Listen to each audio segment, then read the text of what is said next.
வணக்கம். வாழ்க வளமுடன். மசாலா மோர் தயாரிக்கிறது எப்படின்னு பார்ப்போம். அதுக்கு முதல்ல பார்த்தீங்கன்னா, இந்த கெட்டியான தயிர் எடுத்துக்கணும். இது மாட்டு பால்லேருந்து உர ஊற்றி செஞ்ச தயிர். அதுதான் உடம்புக்கு நல்லது. அதுதான் பால். மற்றதெல்லாம் பாலே கிடையாது.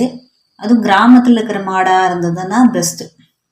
சிட்டியில் இருக்கிற மாடு மற்றது என்னதையோ சாப்பிடுது, அதனால் அது ஆரோக்கியமற்றது. இந்த மாதிரி இருந்தால் நம்ம வாங்கிறது சிறப்பு. சரிங்களா?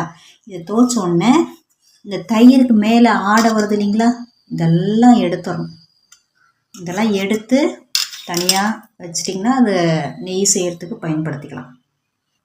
எடுத்துட்டு அதுக்கப்புறம் அந்த தயிரை எடுத்து நம்ம மோராக சிலிப்பிடணும். சிலிப்பிட்ட பிறகு சின்ன வெங்காயம், சீரகம், கருவேப்பிலை, மல்லித்தழை, இஞ்சி, பச்சை மிளகாய் இது எல்லாமே போட்டு அரைச்சிடணும். அரைச்சிட்டு அந்த மோரோடு கலந்துட்டு அப்புறம் பெருங்காயத்தூள் சேர்க்கலாம். இதை கொஞ்சம் பிழிஞ்சு விட்டணும்.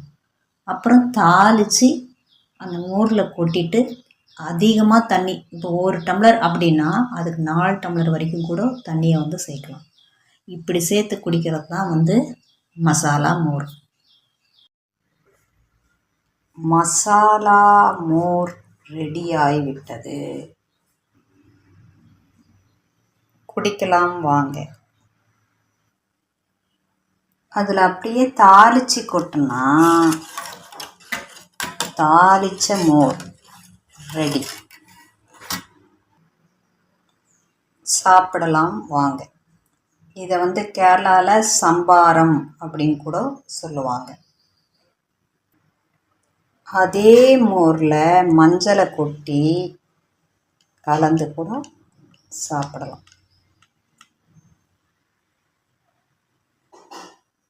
எங்கள் ஊரில் தேரி திருவிழா வரும். அப்போ பார்த்திங்கன்னா இந்த மசாலா மோர் தான், நீர் மோர்னு சொல்லிட்டு கொடுப்பாங்க. அந்த வெயில் காலத்தில் அந்த தேர் திருவிழாவில் இதான் கொடுப்பாங்க. தாளிக்கிறது மட்டும் இருக்காது, மற்றபடி எல்லாம் கொடுப்பாங்க. சூப்பராக இருக்கும். தமிழகத்தின் சிறப்புன்னு சொல்கிற போது குளிர்ச்சினா வெறும் குளிர்ச்சி மட்டுமே இருக்காது. குளிர்ச்சி பதார்த்தமோ அல்லது சூடு பதார்த்தமோ எது இருந்தாலும் அதில் சூடும் குளிர்ச்சியும் கலந்த மாதிரி இருக்கும்.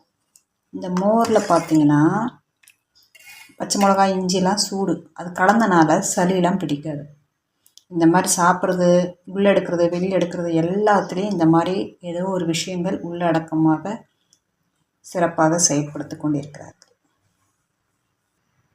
அடுத்து காய்ச்சிய மோர்னு சொல்லிட்டு கேரளாவில் ஒன்று செய்வாங்க. அது எப்படின்னா, இந்த தாளிக்கிற ஐட்டம்லாம் இருக்குது இல்லைங்களா, எலுமிச்சத்தை தவிர மீதி எல்லா தாளிக்கிற ஐட்டம் நேரடியாக வடை சட்டியில் போட்டு தாளிச்சிட்டு அந்த மஞ்சளையும் போட்டு கடைசியில் தயிர் அதில் ஊற்றிட்டு லைட்டாக சூடு பண்ணிவிட்டு இறக்கிடுவான். அதுதான் தாளித்த மோர். மோர் குழம்பு கிடையாது, தாளித்த மோர். அப்படி ஒரு டிஷ்ஷும் இருக்குது. ட்ரை பண்ணி பாருங்கள். நன்றி.